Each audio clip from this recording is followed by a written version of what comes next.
próximo acto, el cuarto, lo celebraremos en la Sala de Castilla. Perdón. El cuarto acto lo celebraremos en la Sala de Bienvenida. Este es el tercero que hacemos en este otoño e invierno.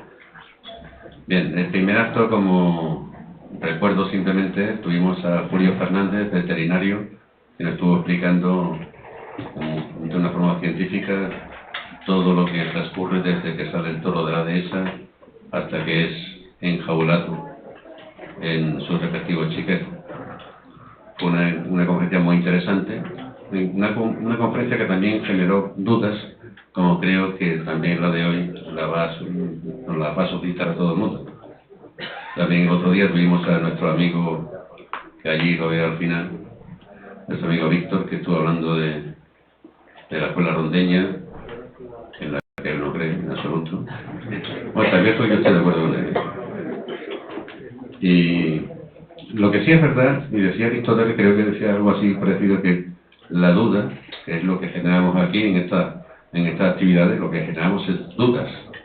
La duda es el motor del conocimiento. A fin de cuentas, lo más importante es que hablemos sobre el toro, sobre todos aquellos aspectos que siempre nos han interesado. Seguramente el año que viene nos darán clases de lo que es torear de verdad y nos acompañar al viaje, que también se está dando mucho en estos tiempos. Y en esta ocasión tenemos nada más y nada menos que al morante de las conferencias taurinas. Jesulín, por el número Jesulín. Bueno, por el número Jesulín. Bien, todos conocéis a Rafael. Él me sugirió que hablásemos del trapío, que es algo muy interesante, porque ya sabéis que desde siempre todos los aficionados hemos entrado en discusión sobre el trapío. Incluso ya sabéis que en las ventas siempre, cuando sale un toro, normalmente suele haber siempre alguna discrepancia entre un sector y otro, y eso siempre es muy positivo para la fiesta. Rafael, que es un gran conocedor de toda la literatura taurina, desde sus comienzos, yo no sé si llamarte el Carmena de la actualidad o no, pero casi, ¿no? Y él ha indagado muchísimo, tiene unos grandes conocimientos bibliográficos, no en balde, es presidente de la Unión, de la Unión de Bibliógrafos Taurinos, y como sabemos, de la Unión también, la VT. La preside con magistral empeño. No digo eso porque yo soy miembro también de la Unión. Y aparte de eso, él, como doctor en medicina que es también, ha dedicado toda su vida a los conocimientos científicos y ha tratado precisamente al mundo del toro desde un punto de vista científico. Las investigaciones que ha ido desarrollando a lo largo de su carrera han sido todas muy finas y muy profundas. Seguramente no habrá nadie ahora mismo en la actualidad que pueda competir contigo en estas labores. Yo no voy a hacer referencia a todas y cada una de los libros que tú has editado, los que se han editado a tus auspicios, la multitud de prólogos que tienes. O sea, tú tienes una ingente y vasta cultura taurina y sobre todo bibliográfica, y cualquiera que quiera saber algo del mundo del toro y sobre todo de la bibliografía es nada más y nada menos que tener que contar contigo. Para nosotros es una gran satisfacción poder contar con él hoy para un tema también que pondrá en duda algunos de nuestros conocimientos. Pues, sin más, tenemos que terminar pronto hoy a las 8, como nos han recordado. Eres muy bien recibido y cuando quieras puedes empezar.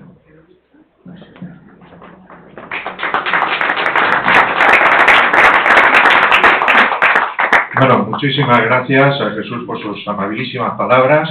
La verdad es que sí, presido la Unión de Bibliófilos Taurinos con más empeño que acierto, todo se ha dicho. Pero bueno, quede ahí la cosa. Muchísimas gracias a la Unión de Abonados por contar conmigo una vez más en este ciclo de conferencias que va demostrando que además es uno de los fundamentales, de los principales dentro del espectro madrileño invernal, otoño invernal. de conferencias, evidentemente las de la Unión son un auténtico y verdadero referente. Hoy vamos a hablar precisamente de trapío y lo vamos a enfocar desde un punto de vista, bueno, multidisciplinar, por decirlo de alguna manera. En primer lugar, porque tenemos serias dudas de lo que es el trapío e incluso los que han dedicado a ello pues algunos escritos, pues también dudan al final, porque el trapío, siendo una cosa como es perceptible por cualquier aficionado, sin embargo su definición es ciertamente compleja y se basa en una serie de factores que hay que analizar precisamente cuando el toro está en la plaza. El trapío, evidentemente, lo puede tener en el campo, pero eso a los aficionados al mundo de los toros, al toreo en general, no nos interesa el toro que sale ya a la plaza. Un toro puede perder, para que se hagan ustedes idea, en el entorno de los 20 a 40 kilos entre el transporte y la estancia en los corrales, más si no le dan de beber, más si no le dan de comer. Lo digo porque todo esto son realidades, no ficciones. Bueno, más incluso si además se le ha sometido a la manipuladora prueba del desfundado de astas y para ello además pues se ha utilizado algún tipo de fármaco, con el sufrimiento que ello conlleva para el animal, el estrés y lógicamente también el esfuerzo físico y la merma física que ello supone para que luego sea lidiado en la plaza. Trapío, por lo tanto, que en el campo puede ser de una manera y que después al llegar a la plaza y ser lidiado puede ser de otra. Vamos a empezar por un hecho verdaderamente singular que ha acaecido además este verano, yo creo que para tristeza de todos y vergüenza de sus protagonistas.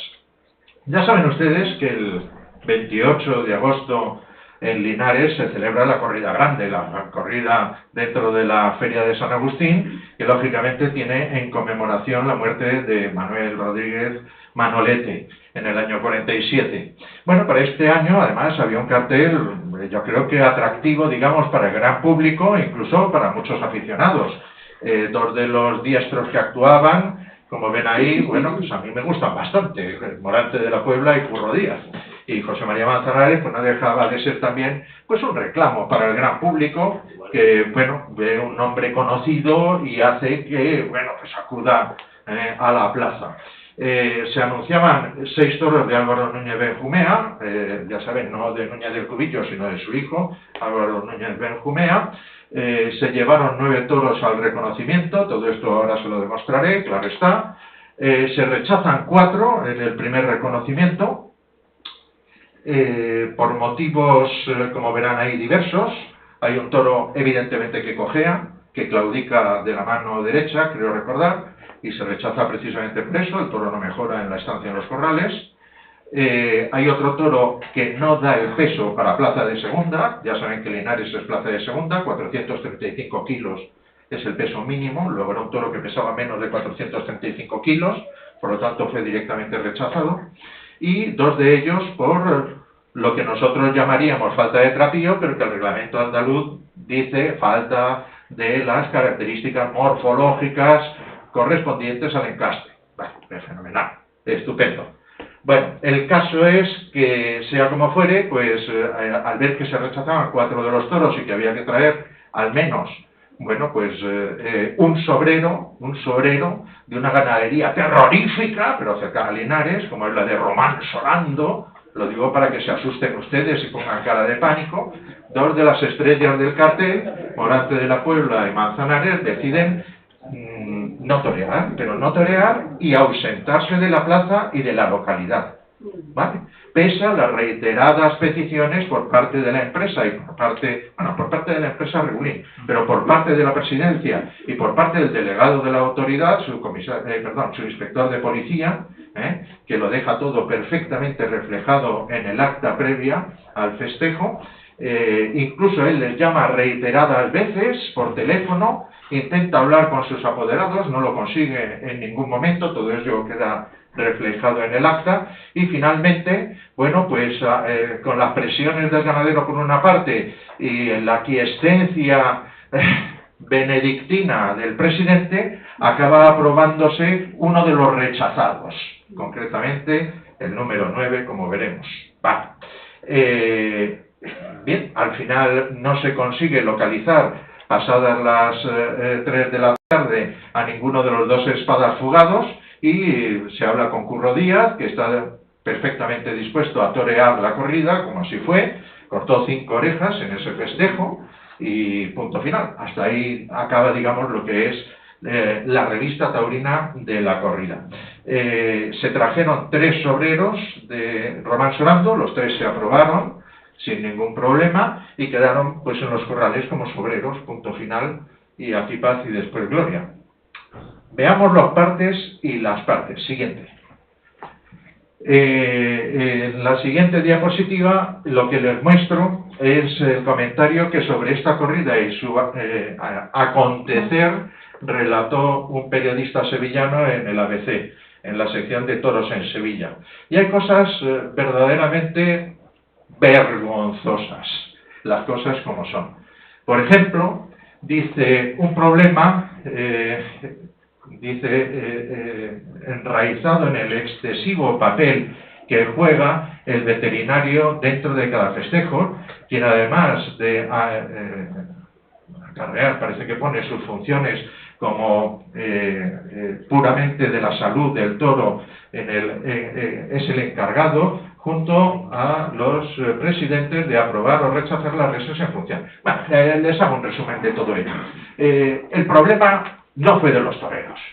El problema fue, según este periodista, y según el ABC de Sevilla, el problema fue de los veterinarios y del presidente, que debieron transigir absolutamente con lo que los toreros les decían.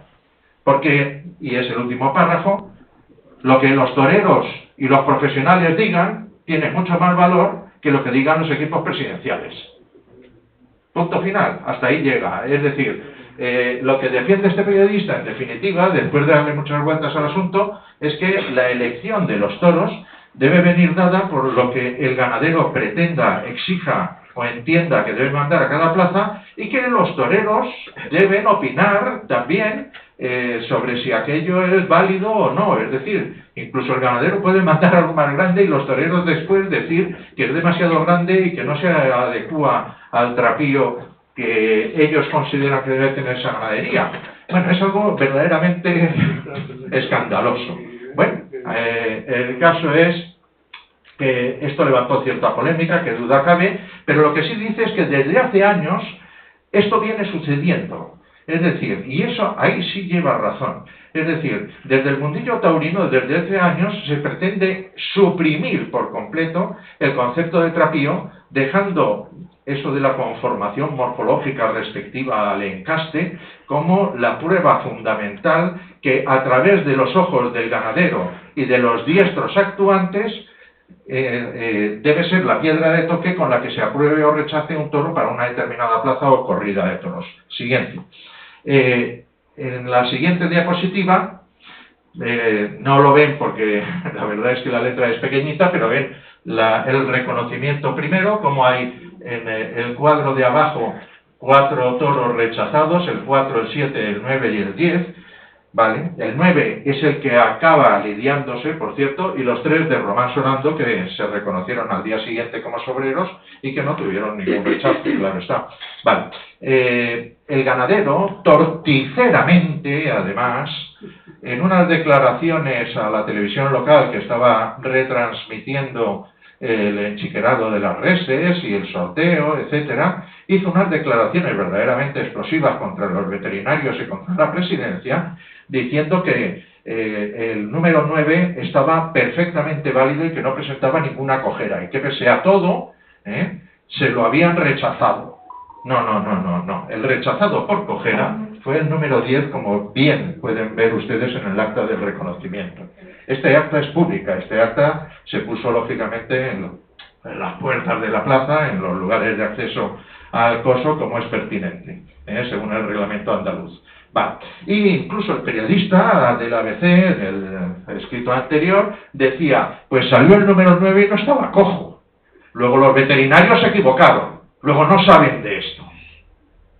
Siguiente diapositiva. Bueno, en la siguiente diapositiva se ve cómo al final el presidente transige con todas las exigencias por parte de la empresa y del ganadero, acaba aprobando el número 9, que en este caso saldría en segundo lugar, como ven ustedes, se lidió la corrida entera, con el trapío pues escasísimo que tuvo aquella corrida, pero Curro Díaz, bueno, que es un torero evidentemente de muchísimo gusto y de gran arte, pues al final acabaría cortando esas 5 orejas. Y mira que no es un diestro especialmente, bueno, buen estoqueador. Suele matar bien en ocasiones, pero en otras falla. Bueno, pues a pesar de todo, 5 orejas. Es decir, la corrida no se comía absolutamente a nadie. Aquí solo hay un verdadero y auténtico protagonista que dio el paso al frente y que fue este torero, Curro Díaz, querámoslo o no. Punto final. Nos gustará más o menos, a mí sí me gusta, y evidentemente, bueno, pues él hizo la machada de enfrentarse en solitario a la corrida prevista, mientras que los otros 2 se daban a la fuga. Uno presentaba parte médico por gastroenteritis a las 3:15 y el otro a las 6:17, la corrida empezaba a las 6:30, presentó un parte médico por disnea. Vale, muchas gracias. Siguiente diapositiva. Esta es el acta previa al festejo, donde, como les he dicho, el policía correspondiente.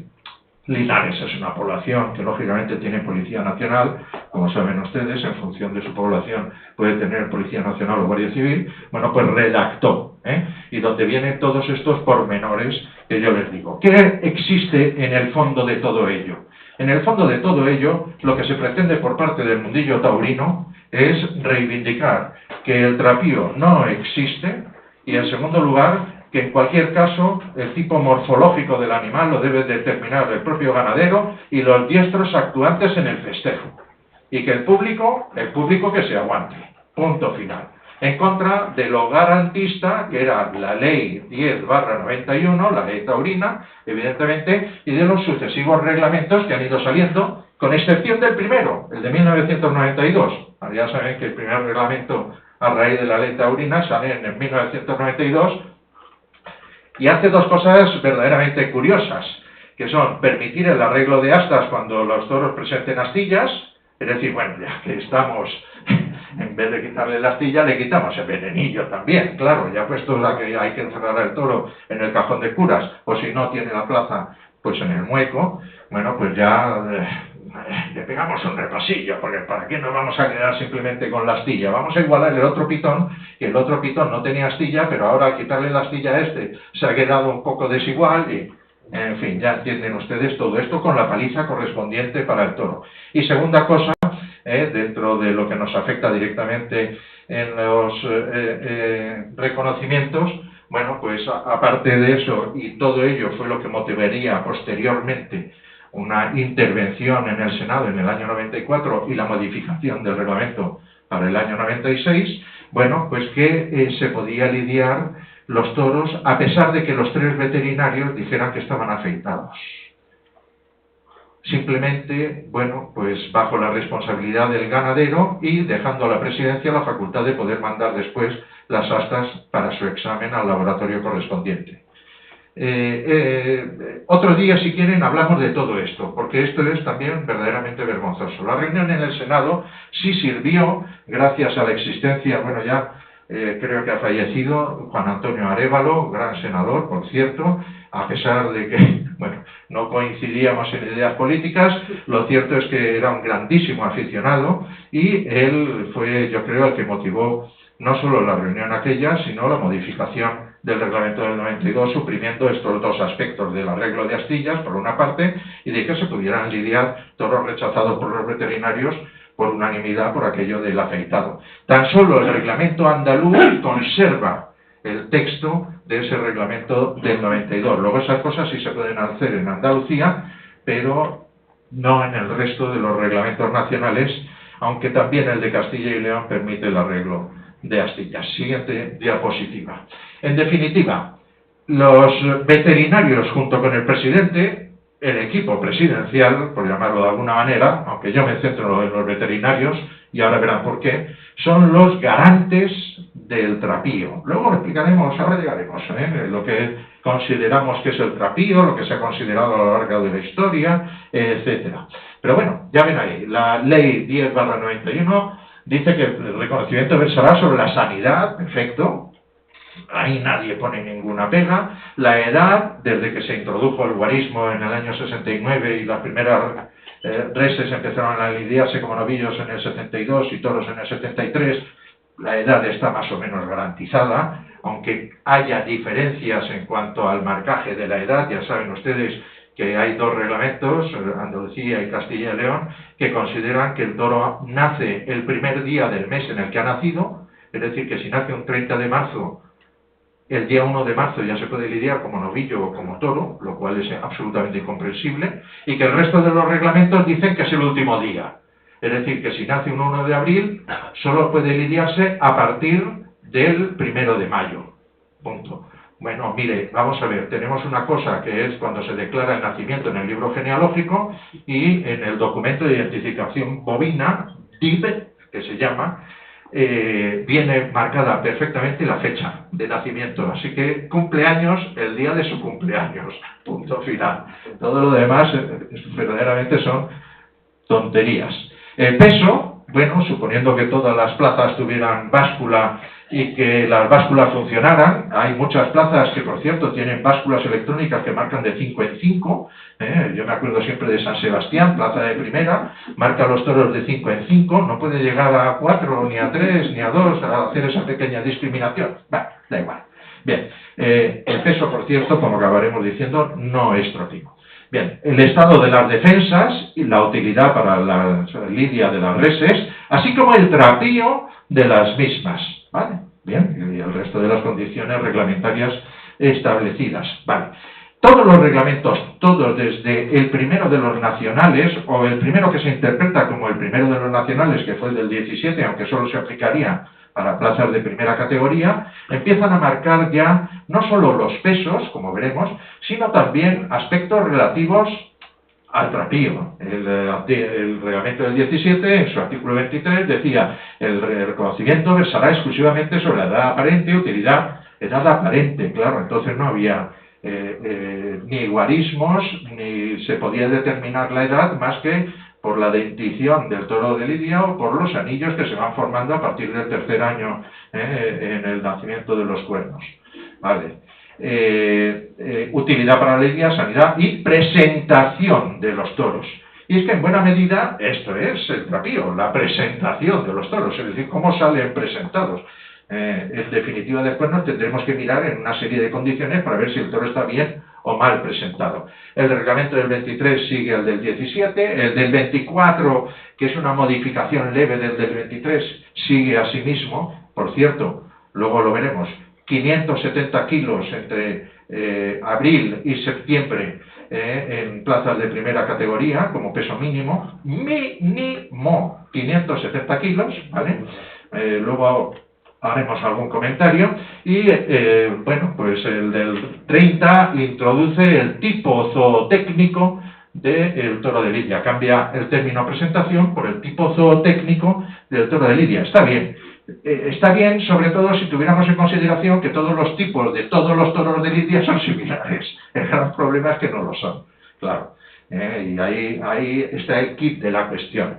Por lo tanto, bueno, pues el término trapío, como les he dicho, ha desaparecido del reglamento andaluz, cambiándolo por las características de su prototipo racial de conformidad con la norma en función del encaste, categoría y tradición de la plaza. Me vale, porque en definitiva es, bueno, pues tiene el prototipo racial del toro de lidia, sí, está bien hecho conforme a su encaste, categoría y tradición de la plaza, es digno para esa plaza, sí, no, bueno, siguiente. Sigamos, recurrieron el texto reglamentario de 1996, ahí lo tienen, la Unión de Criadores de Toros de Lidia, la Unión de Picadores y Banderilleros de España, españoles, y la Asociación de Organizadores de Espectáculos Taurinos. Es decir, puestos ya a ello cualquier sector profesional. Todos los sectores profesionales, de alguna manera, faltan la Asociación de Matadores, punto final. Pero todos los demás recurrieron al reglamento. Y lo más sorprendente de ello es que además la Unión de Criadores de Toros de Lidia, en contra de lo que podríamos pensar de la defensa de la integridad del toro y de la defensa ponía en cuestión precisamente estos aspectos que estamos mencionando.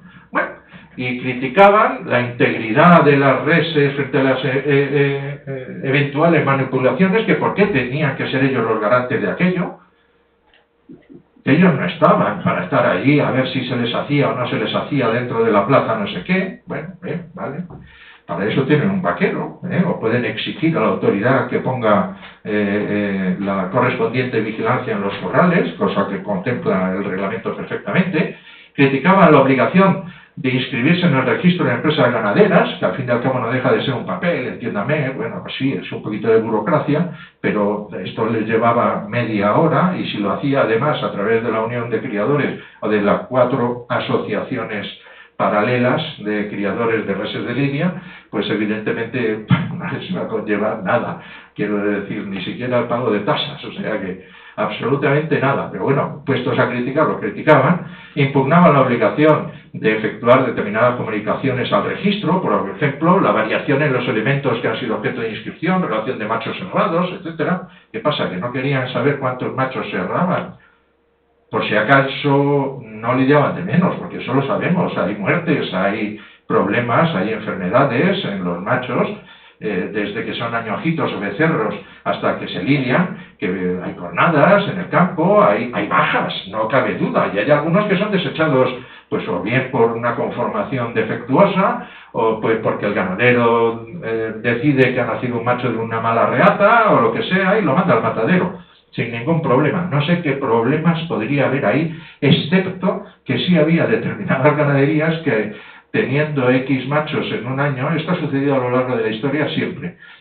Uno empieza a mirar el número de añojos y de repente ve cómo se multiplican el número de utreros 2 años después.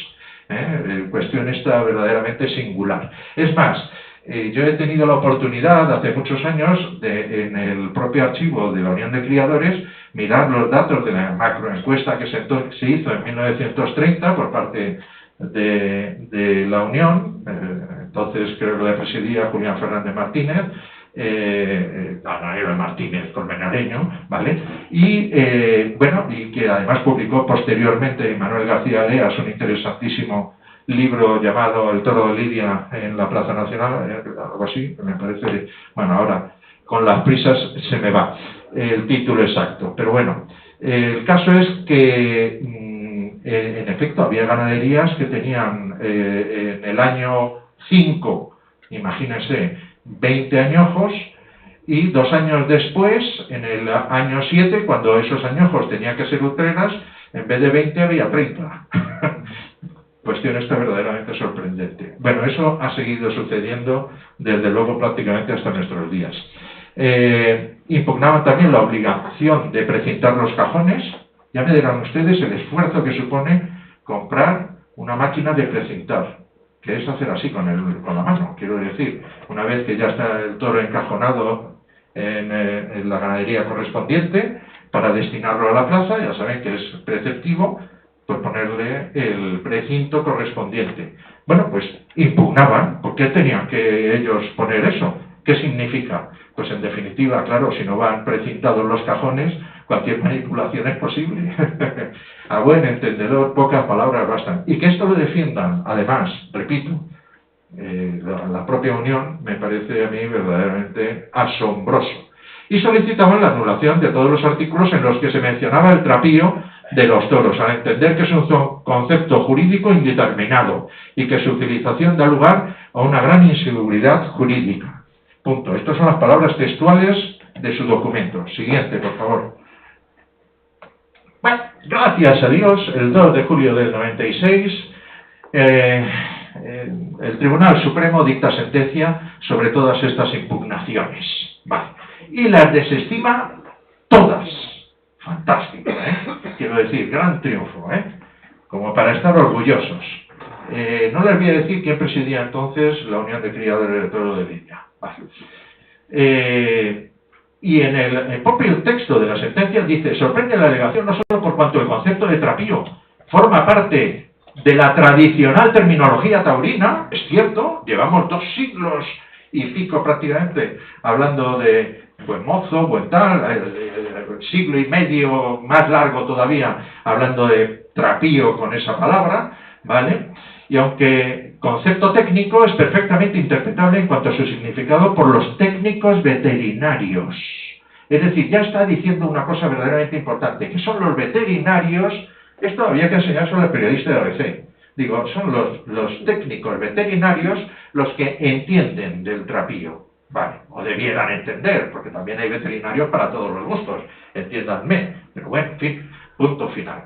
Bien, y en caso de discrepancia, sino porque el propio recurrente, es decir, la propia Unión de Criadores de Toros de Lidia, menciona la palabra trapío 2 veces después en su mismo escrito, para decir que está muy bien puesto en los artículos 50 y 60, me parece que era.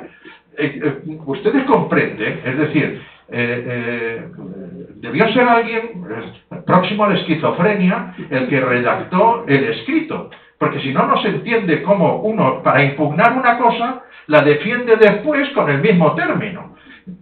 Es algo que no termino de entender. Bueno, así el Reglamento Nacional del 96, pues en efecto, en el artículo 46 y luego en el 53 y en el 55, se ocupa de las condiciones de las reses de lidia del primer y segundo reconocimientos. Y habla ahí, en efecto, que deben tener el trapío correspondiente, considerar esto a razón de la categoría de la plaza, así como el peso, las características zootécnicas de la ganadería a la que pertenezcan. Siguiente diapositiva.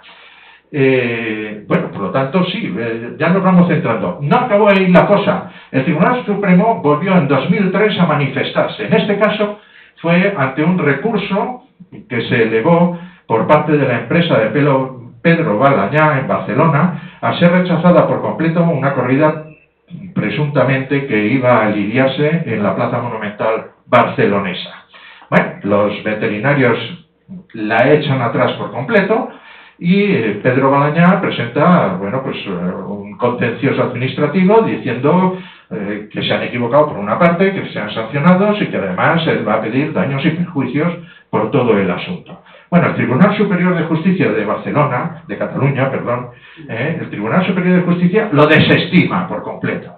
Y dice, porque Balañá lleva 2 veterinarios amiguetes, que esto del trapío no existe, y dice el tribunal que tan válidas son las 2 opiniones de esos 2 señores como las de los 3 veterinarios de servicio que, no ligados a la parte recurrente, han opinado el contrario. Punto final. Bueno, y vuelve a recurrir la sentencia y llega al Tribunal Supremo. Y el Tribunal Supremo decía que no había lugar a recurso ninguno, y añadía, sin que el concepto de trapío en contra de lo que sostiene el recurrente, Pedro Balañá, pueda ser considerado un concepto indeterminable. Y añadía, la Sala del Tribunal Superior de Justicia de Cataluña afirma en el fundamento cuarto que el concepto de trapío es determinable con arreglo a máximas de experiencia. Es decir, aquí ya añade algo más. Es decir, no solo son los veterinarios los encargados de opinar sobre el asunto, sino que deben tener cierta experiencia, claro está, que es la madre de la ciencia, ya saben el refrán español. Vale. Y que las declaraciones de los testigos de los veterinarios que llevó Balañá, dice, son meras opiniones que no se hallan mejor fundadas, ni peor, ni de ninguna manera, son 2 opiniones frente a las de los 3 veterinarios de servicio. Siguiente diapositiva. Bueno, hay otro elemento, entre tanto, entre una sentencia del Tribunal Supremo y la otra, pues sale la reglamentación sobre el prototipo racial del toro de lidia, algo que estaba exigiendo la Unión Europea, ya saben, a las empresas ganaderas, para poder, de alguna manera, solicitar las ayudas correspondientes como raza autóctona, por singularidad genética, etcétera, etcétera, etcétera. Vale, por cría extensiva, bueno, ya saben las ayudas que se reciben de parte de la Unión Europea. Pero para ello, lógicamente, tenía que estar bien definido y que además quedara constancia en un documento oficial, en un reglamento, evidentemente, de las características. Bueno, las características que definen a la raza de lidia es que cualquier bovino con 4 patas y 2 cuernos es toro de lidia. Porque si se fijan ahí, dicen, debido a una selección basada en criterios de comportamiento, lo cual sí es cierto, es decir, la raza de lidia nace de distintas razas autóctonas a lo largo de siglos, de cruces, de mezclas, de selección, a base de que dejemos solo los animales que embistan y no los que huyan de los engaños o del caballo, que ha sido la prueba fundamental sobre la que se ha creado la raza de Lidia. Bueno, criterios de comportamiento. Existe una gran variedad de encornadura, gran variedad, alto grado de variación, por no repetir el término, cromático de pelaje, fenomenal. Oscilaciones extremas, de perfil frontonasal, es decir, que sean más o menos acarnerados, por ejemplo, de frente. Bien, proporciones, tamaño, peso y, para último, etcétera. Es decir, aquí, repito, mientras el toro en vista vale prácticamente cualquier cosa. Luego ya, hombre, van definiendo un poquito más, en función de los encastes que ellos seleccionan, pues algunas características más propias de unos encastes o de otros.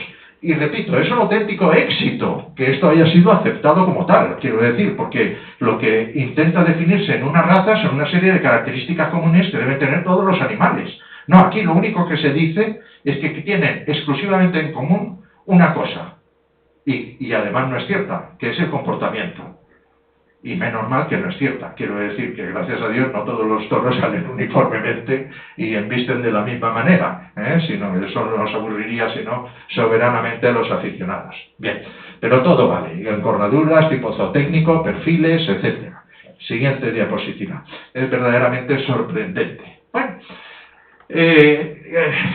en definitiva, de lo que hemos ido viendo podemos sacar que primero hay una serie de referencias en cuanto a la línea de procedencia, al encaste histórico del que proceden las ganaderías, ¿vale? Toma, y mucho más, y dependiendo de cada ganadería.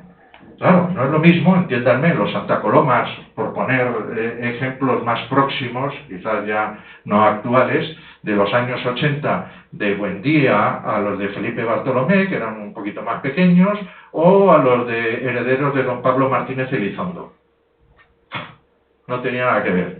Ahora, ¿cuál de todos ellos se parecía más a Santa Coloma original hasta 1932, hermano de del señor conde de Santa Coloma, Fernández de Maiquieira y Queralt, ¿no? Que Fernández de Queralt y Maiquieira. Vale. Pues los de los herederos de don Pablo Martínez Elizondo, las cosas como son. Bueno, bien.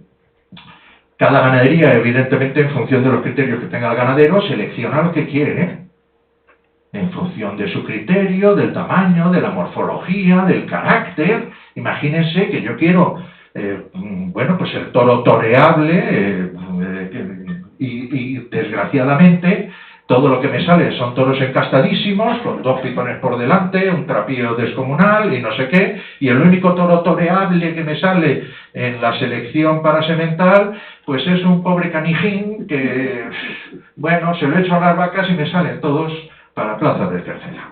Vale, bueno, pues miren, es el criterio del ganadero. Yo ahí no me puedo meter porque cada uno en su casa hace lo que quiere. Bien, desconocemos las mezclas que han podido realizarse. Punto y final. Y yo marco 3 periodos. Antes de 1905, creación de la Unión de Criadores de Toros de Lidia. No sabemos, es decir, sí, hay libros que hablan de que... Pero en definitiva, ¿sabe usted del día a día?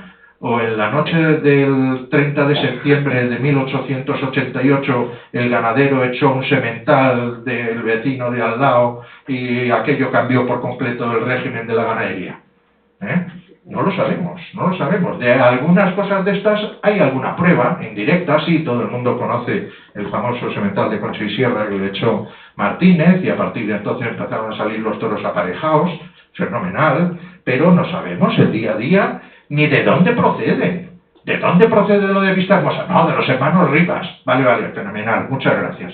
¿Y los hermanos Rivas? ¿En función de qué? ¿De dónde sale eso? ¿Qué tipo de ganado era el anterior a los Rivas? Desde los Rivas hasta la creación de la Unión de Criadores de Toros de Lidia, en manos, digamos, de la línea más recta, los Rivas, Vista Hermosa, el Barbero de Utrera, don Juan Domínguez Ortiz, la viuda de Murube, el siguiente Murube, la siguiente viuda, el siguiente Murube, etcétera, Antonio Urquijo. Vale. ¿Qué ha pasado? ¿Qué ha pasado? No lo sabemos. En gran medida, ¿qué mezclas ha podido realizar? No se habla de ninguna de ellas, entonces no sabemos lo que le ha echado. Yo esto lo discutía a veces con Eduardo Miura y le decía, mira, vosotros decís que esto es puro Cabrera. No, ni de casualidad. Antonio Luis López Martínez demostró que don Antonio Miura, el primitivo, el sucesor del creador de la vacada, Juan Miura, bueno, pues el sucesor, Antonio Miura, compró 700 reses de Tabiel de Andrade, con el protocolo notarial por delante, 700 reses de ganado vasqueño, porque Tabiel de Andrade había comprado en la testamentaría de Vicente José Vázquez, que se conserva, como saben, en el Archivo Militar de Segovia, fruto de que murió soltero y sin hijos, porque estaba ordenado de menores, claro está, y había sido proveedor de los ejércitos de Andalucía y tal, y deja la testamentaría al capitán general de Andalucía, don Manuel Freire, por cierto, ganadero también. Vale. Bien, entonces, Tabiel de Andrade compra la testamentaría y años después Antonio Miura compra 700 cabezas de ganado. Lo mandó todo al matadero, ¿no? No ha habido ni una mezcla. ¿Por qué cuando se presenta Juan Miura en Sevilla pone antes Giraldez, divisa verde y roja? Exactamente la misma divisa que Giraldez. Giraldez, se supone, viene de Vistahermosa. ¿Por qué en el periódico Enano, en 1850, a poco de comprar la ganadería Juan Miura y tenerla ya en manos de su viuda, Josefa Fernández, por qué el periódico Enano dice que varios de los toros que han salido esta tarde son hijos de los sementales que ha comprado Luis María Durán? Luis María Durán, ganadero de Vistahermosa también. Vale, fenomenal. Seguimos, porque podríamos seguir. Lo que no sabemos es lo que ha sucedido desde 1905 hasta acá en la ganadería de Mirva. Pero que ha habido mezclas con Veragua, con el toro murciélago, que procedía de una ganadería navarra, como saben ustedes, de Pérez de la Borda, a través de don Manuel del Val. Sí, sabemos otros cruces que ha habido, uno con Núñez, otro con... Bueno, sí, vale, bien. Pero ¿lo sabemos realmente? Antes de 1905 es complicadísimo. Entre 1905 y el libro genealógico, todavía más complicado, porque tampoco estamos en el día a día de la ganadería. Yo no sé, yo de repente, en los años 80, y algún amigo se acordará, fuimos a ver la ganadería de Vitorino Martín, y al fondo del todo había un toro melocotón. A ver, hombre, es un salto atrás, sí, pero con triple tirabuzón, ¿vale? Puede ser, pero me acuerdo perfectamente de aquel toro melocotón. Y después del 2001, yo creo que ya es más difícil, porque obliga a que se inscriban todos los machos nacidos, evidentemente poniendo quién es el padre y la madre. Pero puede ser el padre y la madre de que quiera, porque no se hace un análisis genético de cada res. Luego, en definitiva, lo que diga el ganadero es palabra de honor, punto final. Luego no sabemos, en definitiva, cuáles son las mezclas que han podido suceder ahí. Luego todo esto de los encastes, aunque sea muy romántico y muy bonito, es cierto, y podamos seguir la trayectoria de algunas vacadas, y a lo mejor en pureza todavía conservan grandes porcentajes de lo que fue antaño y tal y cual, no, se crea a raíz de la Unión de Criadores de Toros de Lidia, y después por parte de la clasificación que hace Luis Uriarte, el crítico del debate, en un libro llamado Toros y Toreros, un anuario, Toros y Toreros 1936-1940, donde hace una relación tanto de las actuaciones de las ganaderías como de los toreros a lo largo de la guerra y al año siguiente. Y ahí establece la primera clasificación en la que se ha basado absolutamente todo, esto de los encastes. Vale. Hasta entonces, pues sí, bueno, se hablaba de la casta manchega, que es como hablar del mar y de los peces, porque dentro de la casta manchega entraba casi todo. Quiero decir, don Luis Uriarte, por ejemplo, dice que la raíz gijona está presente en los toros de la tierra. Hombre, vamos a ver, estará presente en los Gijón, eso no cabe duda.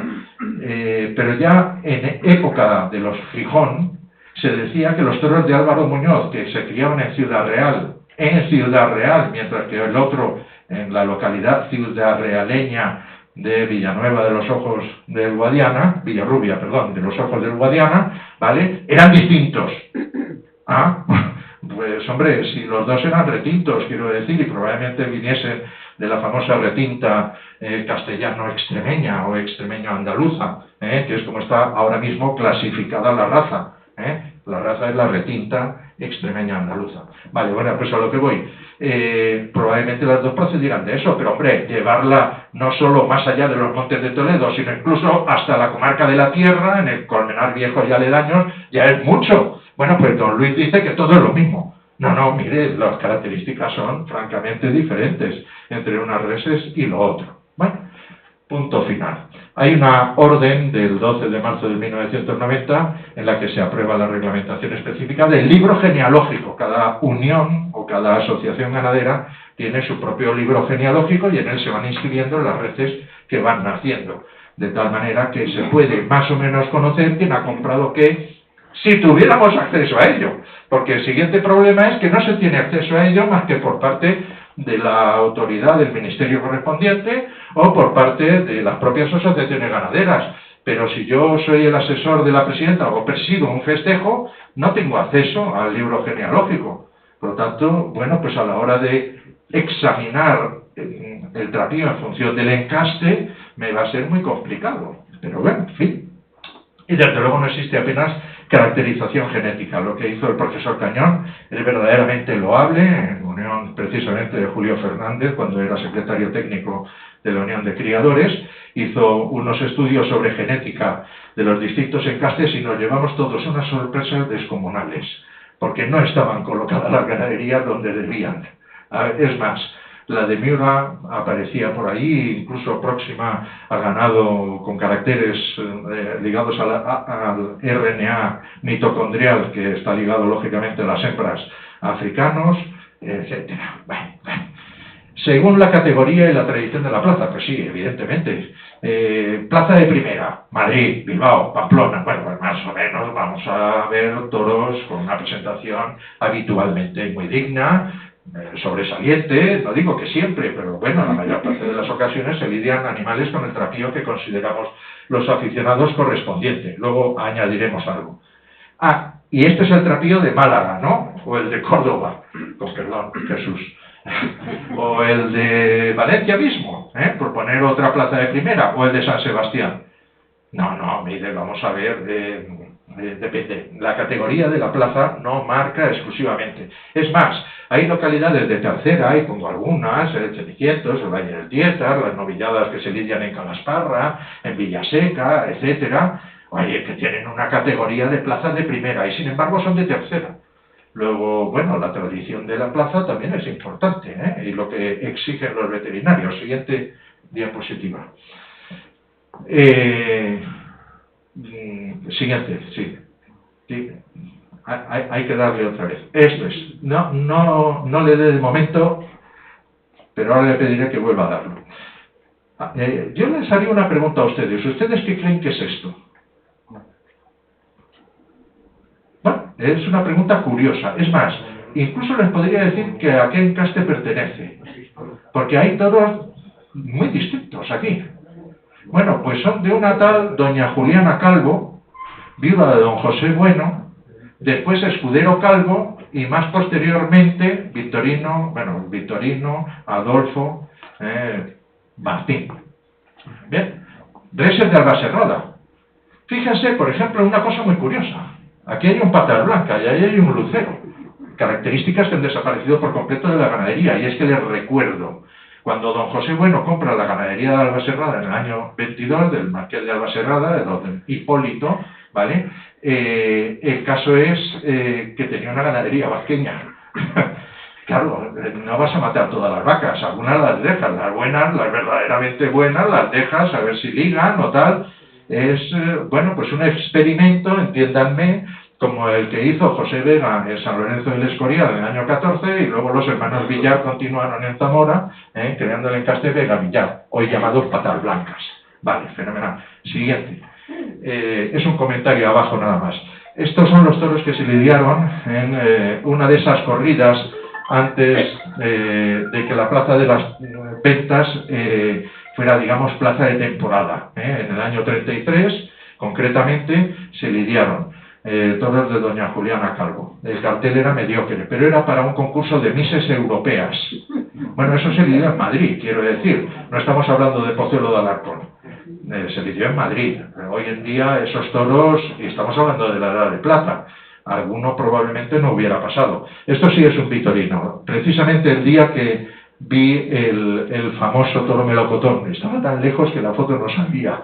Bueno, sale una cosa, una manchita allí, y no he considerado oportuno traerla. Pero esto sí es un vitorino que todo más o menos, con trapío además, podemos reconocer sin ninguna duda. Siguiente.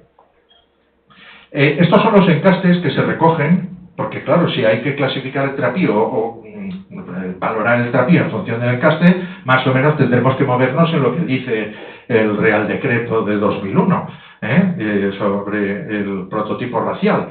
Y bueno, pues más o menos son estas. Les repito, todo esto se lo inventa Luis Uriarte Don Luis en ese anuario de toros y toreros de 1936 a 1940, sobre la base de los encastes existentes en la Unión de Criadores. Porque después, si se acuerdan, en esos anuarios que hacían antes y después de la guerra, él y otros, Don Ventura, Recortes, etcétera, Dulzuras, que no salía el primero de ellos. Vale, pues Dulzuras es el que empieza con los anuarios de toros y toreros y luego al final ya acaba con los de Don Luis. A lo que voy.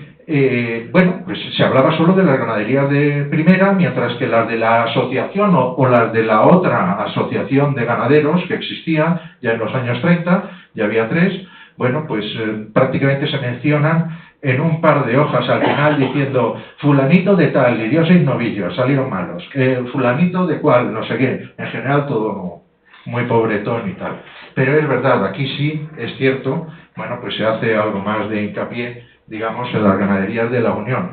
Y por eso se desprecia también muchos otros posibles encastes que han permanecido en otras ganaderías que no han pertenecido, en este caso, a la Unión, pero que sí es cierto que pudieran tener su cierto interés. Pero bueno, en fin, ahí está. Esto es poco más o menos en lo que hay que fijarse. Y el prototipo racial se detiene en cada uno de ellos a definir lo que es. Siguiente diapositiva.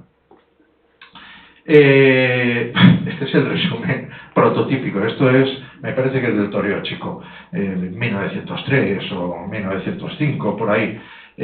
A lo que voy con ello. Esto es, en definitiva, lo que ha sucedido en toda la vida de Dios.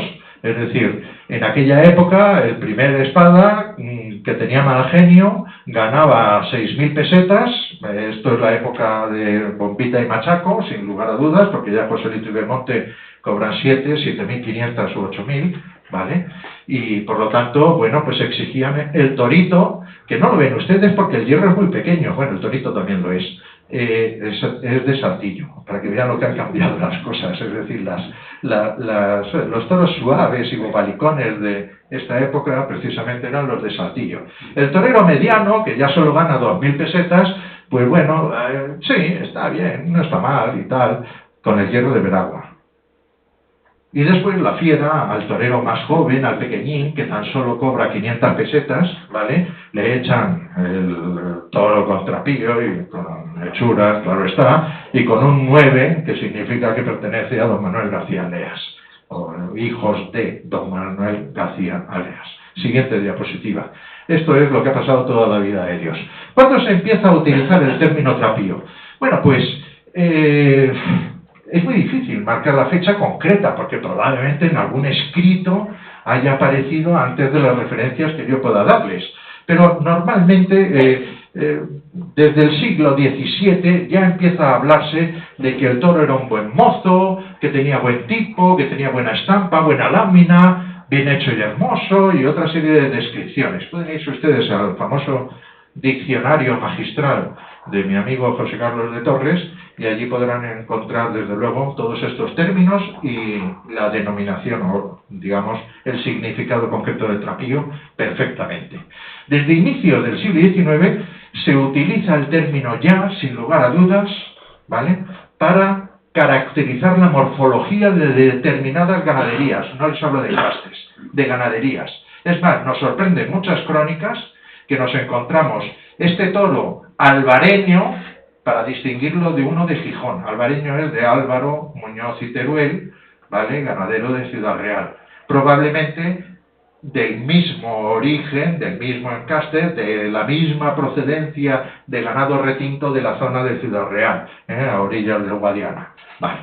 Bien, pues sorprendentemente los toros albareños eran distintos de los gijones y se caracterizan no solo porque los Muñoz en general le pegaban un corte en la badana y los dejaban con algo colgando que se llamaba toros de la campanilla, como hacían los Ferrer de Pina de Ebro, con ganado presuntamente de origen navarro, ¿vale? De origen ribereño del Ebro, que me gusta más. Bueno, pues no solo por el corte, sino por las hechuras.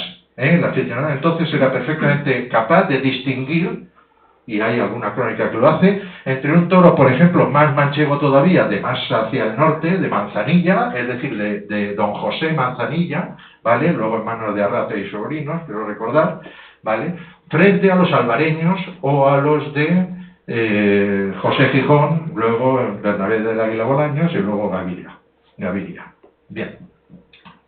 Se utiliza para caracterizar la morfología. En tercer lugar, a partir de la tercera década, ya de los años 20, de finales de los 20, empieza a utilizarse también para definir un buen tipo morfológico. Es decir, ya no es solo que es característico de esta ganadería, esa presentación del toro, el que sea más o menos degollado, más o menos agalgado, con más o menos lomo, más o menos ensillado, sino que además, bueno, está, digamos, cuajado, que es en definitiva algo en lo que nos vamos a tener que fijar.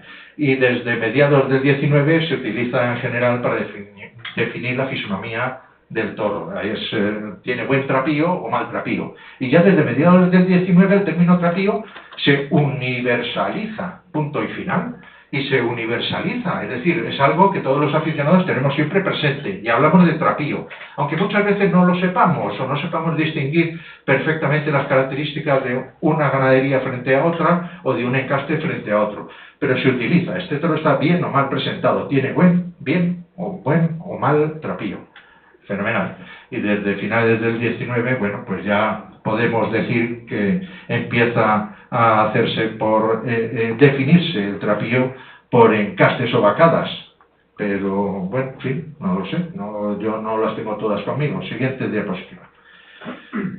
Este es probablemente el primer libro, es un folletito apenas, de 1779, papel que explica por descripciones en capítulos separados los nombres que hay de toros, según se comportan en la plaza, etcétera, etcétera, etcétera. El autor es José Fernández Gatica, un aficionado jerezano.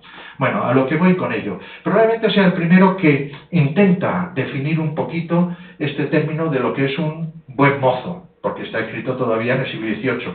Daza había definido en su famoso manuscrito, conservado en la Biblioteca de Palacio, digamos, las características principales, digamos, de los grandes troncos o de las grandes zonas ganaderas de España. Pero no había entrado, digamos, en el detalle que hace Fernández Gatica.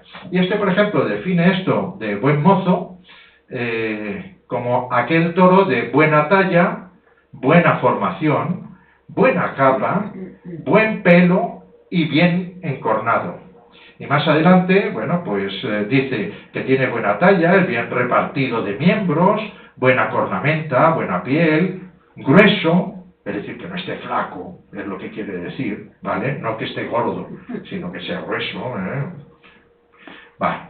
Y después hay una cosa muy curiosa que dice que en cuanto a las capas, él lo que ha visto más bravo, sorpréndanse, lo que ha visto más bravo, y tiene experiencia como para escribir un librito en el siglo XVIII, ¿vale? Dice, estos días hablando yo con un criador antiguo de toros, ¿vale?, y de mucho número de ganado de esta especie, de bastante gusto en ello, me aseguró que la capa que le parece mejor y de la que había visto toros más valientes era la de color cárdeno sobre colorado. Yo no he visto en mi vida un berrendo en cárdeno y colorado, pero bueno, bien, puede ser, ¿por qué no? A lo mejor está hablando precisamente de toros que hoy denominaríamos sardos, mezcla de los tres pelos. Bueno, puede ser, no lo sé. Pero desde luego, berrendo en cárdeno y colorado, no he visto en mi vida ninguno. Bueno, siguiente diapositiva.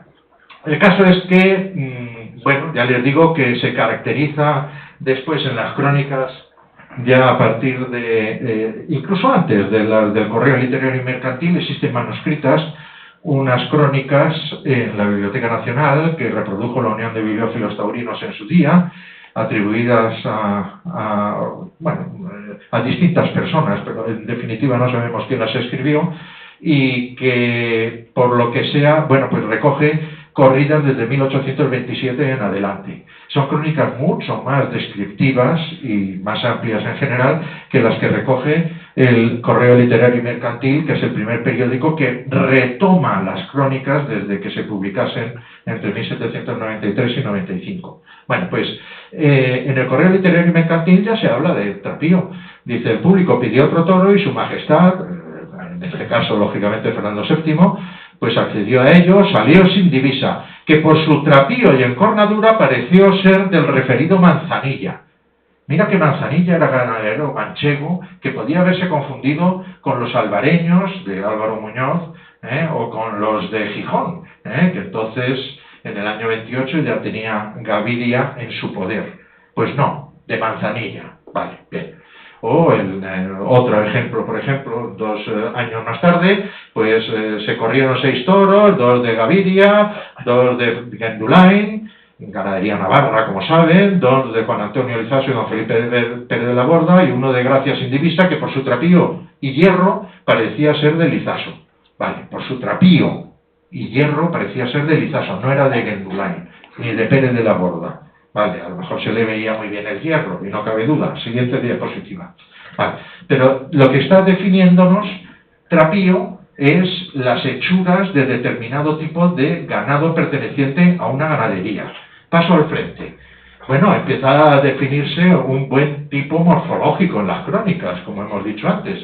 Y así, por ejemplo, ese mismo año, dice, después de una mala corrida, primera mitad de la quinta corrida, el 7 de junio, sin embargo, los aficionados salieron fríos, y no sería exagerado añadir que también disgustados, porque al cabo y al fin, el toro séptimo, que era de Domingo Varela, ganadería andaluza de Medina Sidonia, que fue el mejor de la corrida, dejando en buena opinión y fama al segundo de Juan Domínguez Ortiz, ya saben ustedes, el barbero de Utrera, antes del conde de Vistahermosa, era de Gracia. Esto bastaba solo con comparar la viveza, edad, trapío y construcción. Es decir, está comparando el sexto, que también fue de Varela, con el séptimo, ¿vale? Y en esa comparación dice que no ganó por mucho, desde luego, el séptimo, que tenía más viveza, más edad, más trapío y más construcción, es decir, bueno, más hechuras, por decirlo en términos mucho más modernos. Por lo tanto, ya no solo se está refiriendo a la ganadería, sino que tenía una construcción, unas hechuras que rellenaban más, digamos, la anatomía del animal. Siguiente diapositiva. Por lo tanto, ya nos está definiendo algo. La tauromaquia de Montes entra ya muchísimo más en detalle. Está escrita, como saben, por un médico gaditano, Manuel Rancés Hidalgo, pese a que todo el mundo dice que es Santos López Pellegrín a Benamar, no, hoy sabemos perfectamente que lo escribió Manuel Rancés Hidalgo, médico militar, que murió desgraciadamente en Filipinas, y además, bueno, todo esto se narra en un libro precisamente cuando todavía vive en Montes Manuel Rancés Hidalgo, a Benamar, y el editor Repullés, el editor en Madrid, que es el que publica precisamente la tauromaquia de Montes. Bueno, pues en vida de todos ellos se dice que el autor es Manuel Rancés Hidalgo, y nadie se querella con nadie, ni cosas de estas, ni bueno, las cosas son como son. Bueno, pues Paquiro en efecto ya define bueno, lo que es el trapío, y dice, los requisitos que deben buscarse en el toro para ser lidiado son la casta, la edad, las libras, el pelo, el que esté sano y en particular que nunca lo hayan toreado. Desde luego a un torero lo que le interesa más que nada es esto último, sin lugar a dudas. Bueno, bien. La edad, la de 5 a 7 años. Bueno, en efecto, era la edad de aquello. Dice, debe atenerse también a las libras que tiene el toro, porque uno muy flaco no tiene la fuerza ni la energía que uno gordo. Sin embargo, los toros excesivamente gordos no son un propósito para lidiarse, porque son muy pesados, se estropean al primer momento que dan carreras y se aploman. Ojo, por cierto, no dice que se caigan, se aploman, ¿vale? Esta es una discusión que he tenido yo toda mi vida con respecto a lo de las caídas. Un perro, cuando se cansa corriendo, se para, no se cae y sigue intentando correr. Pero bueno, bien, vamos a dejarlo. Y en cuanto a, entrando un poco más ya a las características, dice, para que un toro sea fino, ha de reunir piel luciente, espeso, sentado y suave al tacto. Bueno, en fin, si se dejan tocar. Las piernas secas, nerviosas, con las articulaciones bien pronunciadas y movibles, la pezuña pequeña, corta y redonda, los cuernos fuertes, pequeños, aquí sí que se le ve el plumero al torero, claro, iguales y negros, la cola larga, espesa y fina, los ojos negros y vivos, las orejas vellosas y movibles. Esto es lo que se conoce como buen trapío. Las palabras son suyas, no mías. Vale. Luego está ya perfectamente definido desde la cuarta década del siglo XIX lo que es el trapío. Es decir, todos poco más o menos ya deberíamos tenerlo perfectamente claro, pero no es así. Sí. Siguiente diapositiva. La siguiente. Bueno, esto es precisamente esta es una serie de grabados en la que sale Montes toreando a la Navarra, capeando a la Navarra, dice. Vale, a la Navarra o a la Aragonesa, ya no me acuerdo. Es la única de las láminas, por cierto, de estas silografías preciosas que están posteriormente acuareladas, que trae subtítulo. Vale, no es esto, pero bueno, siguiente, por favor. Este es un libro ya mucho más moderno, escrito también por, en este caso ya no un torero, sino un ganadero, y un amigo suyo, Manuel Serrano del Cid, Félix Moreno Ardanuy. Félix Moreno Ardanuy, como todo el mundo sabe, compró en 1919 la ganadería de Saltillo, por lo tanto ya se hace con los famosos saltillos. Fenomenal.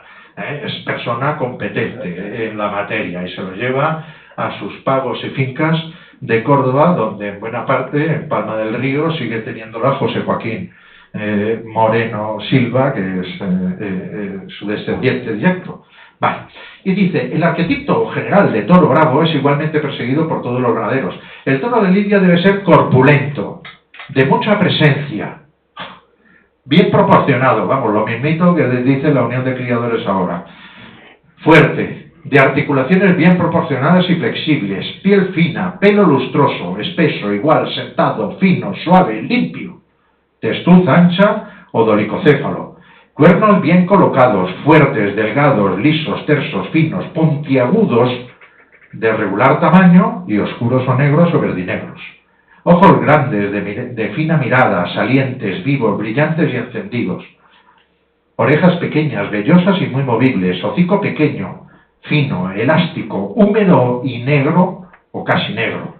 Ventanas de la nariz bien abiertas y dilatadas, cuello flexible, corto, anda, justo lo contrario que dicen ahora, que el cuello debe ser largo. Vale, elástico, estamos en el cuello, corto, redondo y grueso. Morrillo grande, ancho y levantado, papada pequeña, pecho ancho y profundo, vientre deprimido pero bien desarrollado, dorso marcado pero lleno, lomos fuertes, firmes y rectos, grupa ancha y musculosa, cola alta, delgada, fina, prolongada, hasta pasar los corvejones, y espesa al final, ancas ligeramente elevadas, extremidades recias, robustas, nervudas, enjutas, fornidas, y lo más rectas y delgadas posibles, corvejones bien pronunciados, cuartillos más bien largas, pezuñas pequeñas, bien redondeadas y hendidas, lisas, elásticas y lustrosas, de color de los cuernos o más oscuras o negras, aplomos buenos y normalmente constituidos y bien desarrollados los órganos de generación. A buen entendedor, pocas palabras bastan. Para mí esta es la mejor definición, quizás la más completa que jamás se haya hecho sobre lo que es un toro de lidia. Luego tendremos en consideración las características propias de cada encaste, que por cierto, a pesar de que él ya tenía la ganadería de Saltillo en su poder no reflejan perfectamente lo que es el encaste Saltillo, pero bueno, ahí queda la cosa. El caso es que, bueno, se tuvieron poco en consideración porque, bueno, luego veremos lo que pasa.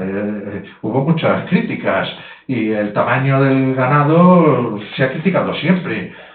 Fíjense, la primera vez creo recordar que hubo verdaderos escándalos antes de lidiarse la corrida por la presentación de los toros fue en el año 44 en la Plaza de Toros de Málaga, lo relata Aurelio Ramírez Bernal Pepete en sus Memorias del Tiempo Viejo, publicadas primero en Sol y Sombra y después por la Unión de Bibliófilos Taurinos también, ¿vale? Y en estas memorias dice que ante la llegada de los Alvaredas, Alvareda y Echeverri-Garay, sucesores de los Gallardos del puerto, ¿vale?, para que sigan el encaste, pues ante la llegada de los toros de Alvareda, de la viuda de Alvareda, pues hubo un gran escándalo y tal, y nombraron una comisión para que fueran a reconocerlos.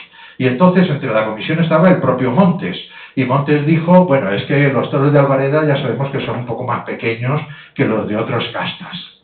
Punto. Ahí quedó la cosa, que sí, que parecía a todos tener entre 4 y 5 años, que los de la otra ganadería sí, todos pasaban perfectamente y tenían 5 años, y el gobernador civil obligó a la empresa a que los de Alvareda se lidiaran como novillos, por lo tanto reduciendo el precio de la localidad exactamente a la mitad de lo que se cobraba por la corrida de toros. Bueno, hecho verdaderamente sugerente. Después ha habido muchas más escándalos o tal a lo largo del siglo XIX y del XX, evidentemente, sobre eso que han ido motivando dictámenes de la autoridad al respecto. Pero bueno, y todos conocemos montones de veces broncas formadas en la Plaza de Toros de Madrid, de antaño o de hogaño. Les recuerdo una fundamental. El día de la alternativa de don Juan Belmonte, pues salieron 10 toros, y ya no sabemos de quién fue ni siquiera el toro de la alternativa de Juan Belmonte, aunque lo supongamos que pudo ser de Olea. Víctor, que sabe mucho y ha leído muchas crónicas, sin duda podrá decir algo más. Pero salieron ya tantos toros que al final no se sabía de qué ganadería pertenecía cada res que salía. Buena prueba de que tampoco los encastes estaban bien definidos en ese 1913, octubre de 1913. Vale, siguiente diapositiva. No obstante todo lo dicho, pues hay que seguir teniendo en consideración bastantes cosas. Bueno, pues sí, la reglamentación sobre el prototipo racial dice lo que dice, pero cada ganadero es amo de lo suyo y puede seleccionar lo que le dé la gana. Y si le da la gana de seleccionar en sentido directamente opuesto a lo que dice el reglamento, pues como el ganado es suyo y lo puede hacer y alguien se lo puede comprar, aquí parte y después gloria. Lo que sí vamos a exigirle a los aficionados, o deberíamos hacerlo, y por lo tanto también los veterinarios, los equipos presidenciales, presidentes y veterinarios, es que tengan el trapío correspondiente a la categoría y tradición de la plaza, eso sí, y que los toros salgan. A mí, yo siempre recuerdo una cosa que me decía Luis Fernández Salcedo, el último ganadero de Martínez, ¿vale? Dice, mira los toros por detrás, dice, porque empujan desde atrás, Así que fíjate siempre en la culata de los toros. Si tiene una culata bien rematada, probablemente es un toro que tenga empuje. Luego saldrá más o menos bravo, más o menos manso, tendrá más o menos casta. Dice, pero en cuanto a presentación, es un detalle siempre a fijarse. Y sin embargo, Juan Pedro Domecq y Solís decía que no, que sus toros eran culipollos y que eran culipollos y que la gente tenía que entender que eran culipollos. Todo el mundo sabe lo que es culipollo, es decir, con las ancas ligeramente chupadas y no rellenas, como debe tener evidentemente el toro de lidia. Bueno, luego veremos algunos ejemplos. Los encastes fundacionales, ya hemos discutido un poquito de todo ello, son bastante discutibles, porque no sabemos lo que ha pasado, en definitiva, a lo largo de siglos en los que han permanecido en dehesas a las que ninguno de nosotros ha tenido acceso. Y esto ha ocurrido durante siglos, además. Entonces, decir que esto viene de Vistahermosa, pues es como hablar del pan y de los peces. No sabemos exactamente lo que pasó. No existe la venta notarial de la ganadería de Vistahermosa, de la cuarta condesa de Vistahermosa. No sabemos lo que pasó con la ganadería ni a qué manos fueron, porque no se ha encontrado el documento. Sí, luego aparece en algún cartel antes Vista Hermosa. Fenomenal, vale, bueno, puede ser un indicio, pero no es una prueba concluyente. Un cartel es un documento válido, pero no es un protocolo notarial. Por lo tanto, bueno, podemos suponer que hay muchas ganaderías encastadas en Vista Hermosa, pero no tenemos la certeza. Y no tenemos la certeza de que en el transcurso desde la venta de la Cuarta Condesa hasta que llegó a manos de don Pedro Picabea de Lesaca, pongo por ejemplo, pues no hubiera habido otros aportes de ganado que tengan mucha más importancia que lo propio Vista Hermoseño. Por lo tanto, ojo con todas estas cosas. Siguiente diapositiva. Vale. Y la siguiente. Esto es un dibujo de Juan Van Halen, de mediados de siglo, donde aparecen distintos toros de la tierra y manchegos, y cada uno, dentro de que todos tienen los cuernos para arriba, cada uno es ligeramente distinto del siguiente. La siguiente. Bueno, tenemos unos preciosos dibujos de 1854 y 55 de un pintor absolutamente realista que pintó este cuadro que tiene 4×3, es decir, el cuadro es descomunal y está en el Casón del Buen Retiro, como saben. Manuel Blas Rodríguez Castellano y de la Orde. Manuel Castellanos, como se le conoce habitualmente, dibujó en los corrales de la Plaza de Toros de Madrid y publicaron, los dibujos se conservan en la Biblioteca Nacional, sección de estampas, y fueron publicados en su día también por la Unión de Bibliófilos Taurinos. Entonces, siguiente diapositiva, vamos a ver alguna, vamos a pasarlo deprisa. Estos son toros de Martínez, pero de Martínez, todavía errados con el hierro de Fuentes, como ven ustedes aquí. Este es el hierro de Fuentes. Vicente Martínez acababa de comprar hacía 3 años la ganadería que fue de don Juan José de Fuentes, que procedía de su padre, don Julián de Fuentes, de Morazarzal. Vale. Sigue con los predios de Morazarzal, en parte se traslada también a Chozas de la Sierra, Soto del Real, es el mismo pueblo, y sigue con las de Morazarzal, bueno, en fin, se distribuye un poco, pues ya saben que los términos de las fincas de aquellos pagos pues no son demasiado extensos y entonces se requieren distintas fincas para todo ello. Base central, los Linarejos. Bueno, a lo que voy. Toros de Martínez. Siguiente diapositiva. Otros toros de la tierra, de don Manuel Aleas. De don Manuel Aleas. Oiga, bueno, vamos a ver, no son exactamente iguales, ¿eh? Punto. Siguiente diapositiva. Toros de Gómez, también de Colmenar. Vale, pues don Elías Gómez criaba unos toros ligeramente distintos de los de Aleas y de los de Martínez. ¿Vale? Siguiente diapositiva. Y aquí vemos uno de cada uno de ellos, incluido uno de Bañuelos. De Bañuelos no le he traído 4 porque desgraciadamente Manuel Castellano solo dibuja 3.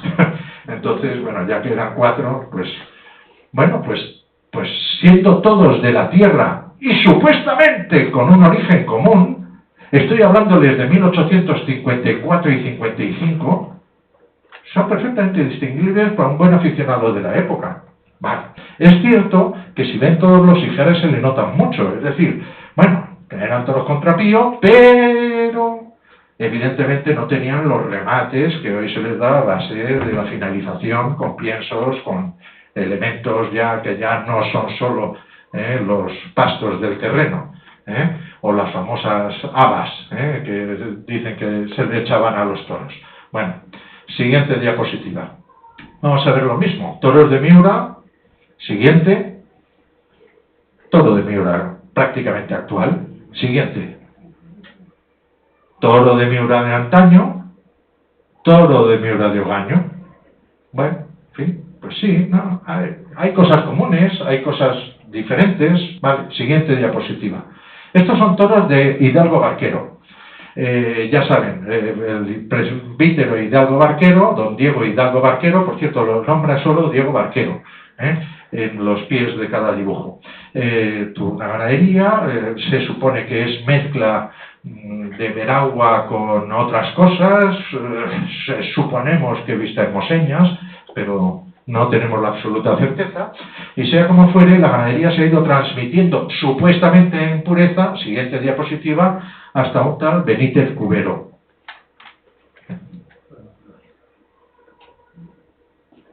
Siguiente diapositiva. Estos son toros de Benjumea, de tipo vazqueño, ¿vale? Siguiente diapositiva. Y estos son 4 ganaderías de origen vazqueño, 4 distintas, la de Hidalgo Barquero, que se supone que tiene mucho, esta de aquí es de José María de la Torre y Ramírez, de arriba es de Benjumea, y aquel es un Veragua. El siguiente. Y este es otro Veragua, ¿vale? Bueno, sí, bien. Sí, pero todos son ligeramente diferentes y estamos hablando de 1850. Ahora imagínense lo que ha podido variar el encaste en 170 años más. Vale, siguiente diapositiva. Este es un tal don Enrique Fernández de Queralt y Maiqueira, excelentísimo señor conde de Santa Coloma, 14 títulos más, entre ellos creo recordar 4 grandezas de España, ¿vale? Punto final, que decide comprar una parte de la ganadería de Ibarra, que se divide, como saben, en 1904, una parte va a Parladé, otra la compra Manuel Fernández, ¿cómo se llamaba? Manuel, era el yerno de la viuda de Murube. Entonces lo que quería era refrescar, compró la mitad de la ganadería de Ibarra para refrescar la suya de Murube, ¿vale? Era el que estaba llevando la ganadería de Murube y en ese momento, y entonces al año siguiente se lo vende a don Enrique Fernández de Queralt y Maiqueira, que por cierto llegó a ser presidente de la Unión de Criadores de Toros de Lidia. Vale, siguiente. Estos son unos toros de Santa Coloma, lidiados en Santander en 1907. Todavía es pronto, todavía tienen mucho tipo ibarreño, ¿eh?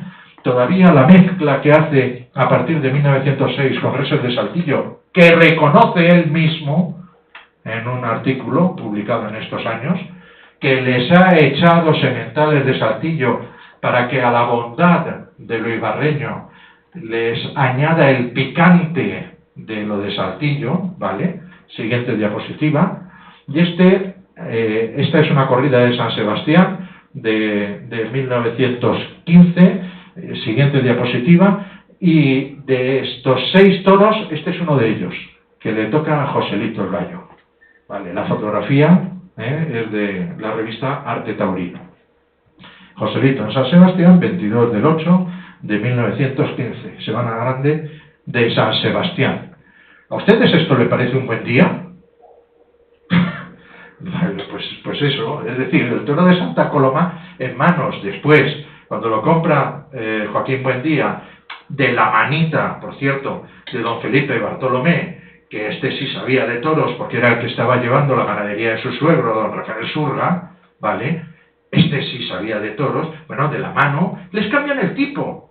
Y de aquellos toros que precisamente en los anuarios o en la prensa del momento salen como extraordinariamente bien presentados, especialmente en plazas de primera, pues después de la guerra, claro, pues Areva ya en también aquellos resúmenes que hacía de la Catedral del Toreo y cosas de estas, es decir, de lo que se le llama en la Plaza de Toros de Madrid, dice, y estos bichejos de broma son los de Santa Coloma.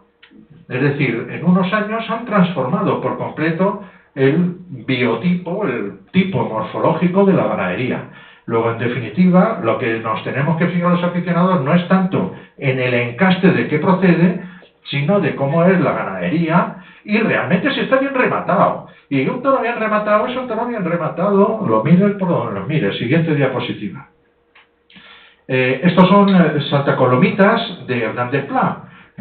Foto que hice en el año 85, justo antes de que me cogiese una vaca cuatreña retentada, pero bueno, en fin, eso es otra historia. A lo que voy, desgraciadamente todos nos acordamos de la muchísima casta que tenía la ganadería de José Antonio Hernández Tabernilla y desgraciadamente del escaso trapío que tenían también para ser lidiados en Madrid. Ahora, daba 2 carreras y los aficionados nos callábamos porque daba gusto verlos embestir. Qué duda cabe. Siguiente. Pablo Romero de antes, ahora va a tener que ir saliendo o siguiendo los 6 toros. Esta es una corrida de 1921. Esto es un Pablo Romero. Siguiente. Y siguiente, y siguiente, y siguiente. Esta es la corrida que mandó a Madrid en 1921. Vamos. Con dificultades pasaría esto hoy en la Plaza de Toros de Madrid. Y sin embargo, es Pablo Romero. Incluso sale un berrendo en negro, que era una capa muy característica de la ganadería en los principios, y todavía quedaban resquicios en el año 21. Vale. Siguiente diapositiva. Y estos son Pablo Romero de ahora, ya de partido de resina, claro. Vale.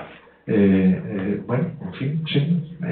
Pues eso es otro toro. Ahora, ¿tienen trapío? Tienen un trapío impresionante. Fíjense qué culatas, qué morrillos, cómo están, son gordos, lustrosos, son finos de cabos, las articulaciones marcadas, la encornadura, en cualquiera de los casos, unas más bonitas, otras más feas, pero en definitiva están todos bien encornados.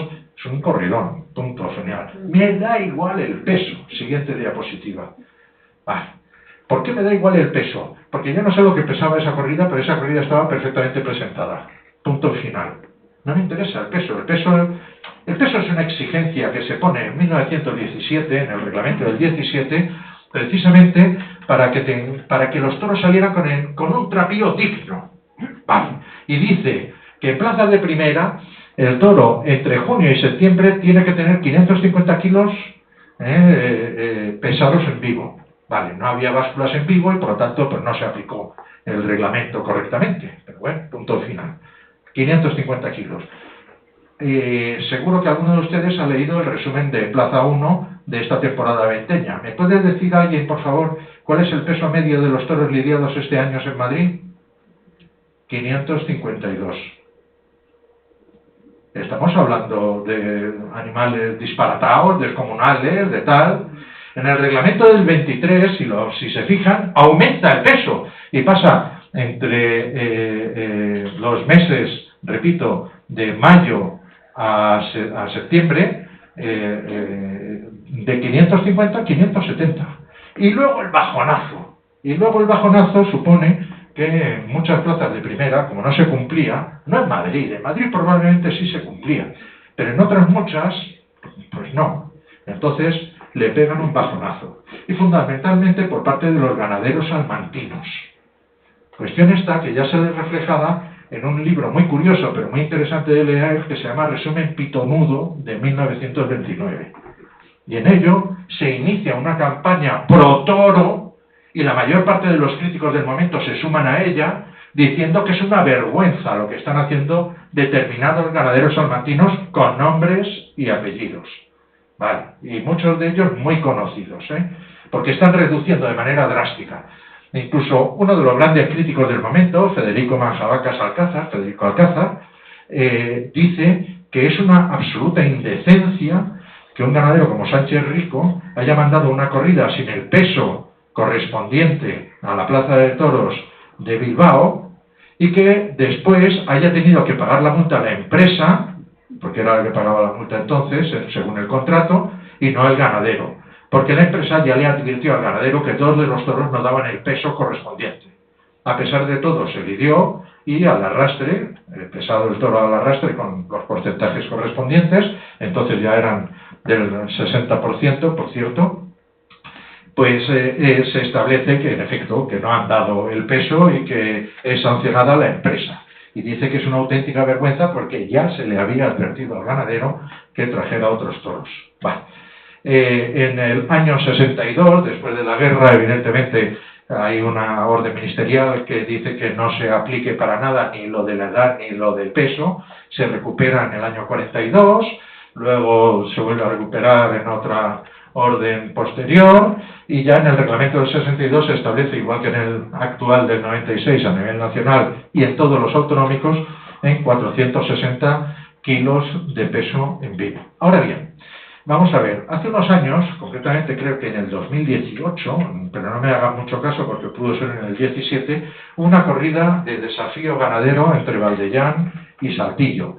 Y en primer lugar saltó un saltillo de 461 kilos, que espero que pudieran ver, porque fue un toro interesante, 461 kilos, es decir, un kilo por encima del mínimo, ya se pueden imaginar de lo que estamos hablando, ¿vale?, que fue ovacionado de salida en la Plaza de Toros de Madrid. Porque era un toro, lo miraras por donde lo miraras. Era un toro así, es cierto, pero era un toro, lo miraras por donde lo miraras. Tenía una seriedad una culata, un trapío, un morrillo, 2 pitones bien veletos y desde luego después desarrolló carácter y bravura en el caballo y luego, bueno, se mantuvo en la faena de muleta. ¿Qué quiero decir con esto? Que ese toro probablemente, como le pasó a Bastonito, al que le pusieron 501 kilos, pero que el presidente me dijo que no dio el peso en la báscula, podría haberse protestado en función del peso. Vale, pues no, tenía trapío a pesar del peso. Y sin embargo todos recordamos, incluso esta propia temporada, toros de 600 kilos lidiados en Madrid que no tenían trapío ninguno. Bueno, y con esto acabamos. Siguiente diapositiva. Este es el primero, la primera corrida que se pesa en vivo en Madrid, en el año 60. El peso medio son 530 kilos. Es una corrida siguiente que torean los 2 hermanos Bienvenida, Antonio y Pepe, Antonio y Juan, como sobresaliente José Tejedor. Vale, 530. Siguiente diapositiva. Aquí lo ven, los pesos son los reglamentos, siguiente, no vamos a insistir en ello, el peso no es trapío, pero sí para que tampoco se dejen engañar ustedes. Vamos a ver, en los años 60, tengo una buena colección de programas de Madrid, quizás no todos, claro está, pero bueno, en fin, tengo bastantes.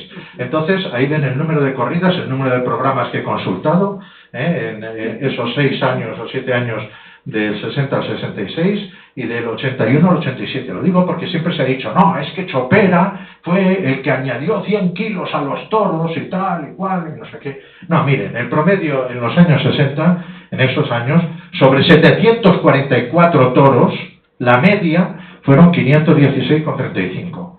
Y eso que eran años en los que el trapío dejaba bastante que desear. Y en los años 80, es decir, ya en la época de Chopera, ¿vale?, el promedio era de 532. Sí, es cierto, hemos ganado 36 kilos. Si hoy el toro, el año pasado, vamos, esta temporada 24, ha pesado como término promedio 552, con respecto al año 60 hemos ganado 32 kilos, no 100. Y el toro sale, evidentemente, mucho mejor presentado, porque se exige más trapío, no más peso. Peso un poco más, pero mucho más trapío que lo que se lidiaba, evidentemente, en los años siguientes. Y ya acabamos con 3 imágenes. Siguiente. Un toro de Zalduendo con mucho trapío, para ser un Zalduendo, punto. Cuando esto era Navarro, no los Zalduendo de ahora, por favor, entendámoslo. Ya manos de primero la agropecuaria de Jerez y después de Fernando Domecq, ya esto es otra cosa, claro. No, estos son Zalduendos. Es decir, este pertenecía a doña, creo que era doña Cecilia Montoya, viuda de Zalduendo. Vale, siguiente diapositiva. Este es un toro de Miura, y de Madrid en el año 14, además se acordarán porque se llevó muchos de los premios de la temporada. Siguiente. Y este, claro, lo ves después del de Miura y dices, bueno, quizás no es tan largo, pero no es un conde de la Maza. Pero tiene trapío. Entiéndanme. Lo de los encastes hay que tomarlo con un poquito de cuidado siempre.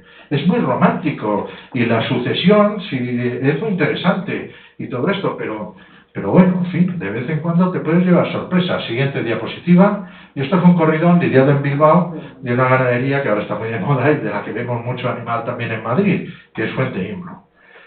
Evidentemente está rematada, lo mires por donde lo mires. Tienen pitones, tienen cuajo, seriedad, una mirada penetrante, morrillo, los lomos rectos, musculados. Fíjense en la culata de este primero o en la de aquel último, cómo la pica del rabo sale ligeramente hacia arriba. Eso significa que está bien relleno las ancas de musculatura, ¿vale? Los pitones bien puestos, las extremidades finas, las articulaciones bien marcadas, el pelo lustroso, las colas largas casi llegando hasta el suelo, etcétera, etcétera, etcétera. En definitiva, lo que buscamos como trapío es una serie de características morfológicas que hagan que el toro impresione y dé miedo de verdad, y que tan solo los héroes puedan ponerse delante. Y con esto acabo. Muchísimas gracias.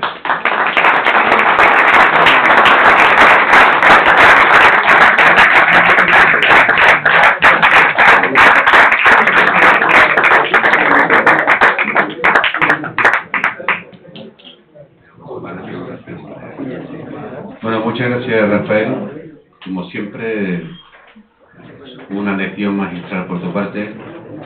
Creo que ha quedado bastante claro los términos que tú has manejado. Yo recuerdo que Felipe Bartolomé era de Surga, y lo de Surga todavía se mantiene lo de Buen Día actualmente. Esto es simplemente una anotación. Tenemos muy poco tiempo, ¿no? Tenemos solamente 5 minutos, porque tenemos que desalojar la sala, que dentro de un momento va a tener un nuevo acto. Si alguien tiene una pregunta, por favor, una pregunta y no una exposición, que ya hemos quedado bastante bien. Si alguien tiene alguna aclaración, pero una sola pregunta y nos vamos. Dos. Bueno, dos, pero dos preguntas. Sí. Bueno, venga. Una. Ha habido dos supervivientes. Aunque los Un momento, que por aquí está la primera pregunta, por favor. Sí. Sí, la pregunta es relativamente sencilla. En una ganadería siempre hay un semental, ¿no? ¿Hay algún semental más? ¿Y qué tamaño tendría que tener una ganadería para que no haya endogamia? Porque supongo que un encaje de una ganadería, con el tiempo dentro de sí misma, quizá pues aparezca. Bueno, hay de todo, vamos a ver. Todas las asociaciones ganaderas exigen que existan 2 sementales y 25 vacas como mínimo. Lo normal es echarle un semental por cada 20 a 30, a veces más, 40 ya son muchas, vacas por semental. El tamaño de la ganadería depende de las expectativas y del terreno del ganadero, claro, y de los recursos económicos que esté dispuesto a facilitarles. ¿Por qué? Pues porque si tiene una finca de 5.000 hectáreas le caben muchos bichos, pero un macho adulto habitualmente requiere como término promedio unas 2 hectáreas de dehesa por cabeza. Las vacas, 1. Y por lo tanto, bueno, en función de todo eso tenemos que calcular pues el tamaño de la ganadería. Pero, repito, suele haber un semental por cada 20 a 30 vacas, ese es el término promedio habitual dentro de todas las ganaderías. Hay casos excepcionales. Valentín. Rapidísimo. No te lo voy a decir. Sí, sé quién es, y se puede buscar. Tú pon el presidente de la... si has visto todo... ¿qué presidente de la Unión? El año 96. Pues hombre, lo sabemos todos. Un señor que duró muchísimo tiempo y ha regado el campo bravo de su ganadería. ¿Ha quedado contestado? No, vamos, yo me lo tengo. Bueno, de segundo apellido Solís. No, ya. El ministro, ¿no? Igual, sí. Ese era compañero, pues su hijo era compañero mío del colegio. Bueno, muchas gracias, Rafael, y no quiero dejar de mencionar el festival que se va a celebrar en Albacete por un pueblo que prácticamente nadie conoce, que es Letur, que ha sido también igualmente devastado como Valencia. Y como estamos en Casa Castilla-La Mancha, no queremos dejar de expresar nuestras condolencias a los fallecidos, los familiares de los fallecidos, y por supuesto solidarizarnos también con ellos. Muchas gracias a todos y les emplazo que el día 14 de diciembre tenemos un acto, pero ya en la sala de bienvenida, y cambiamos de tercio. Muchísimas gracias por su asistencia.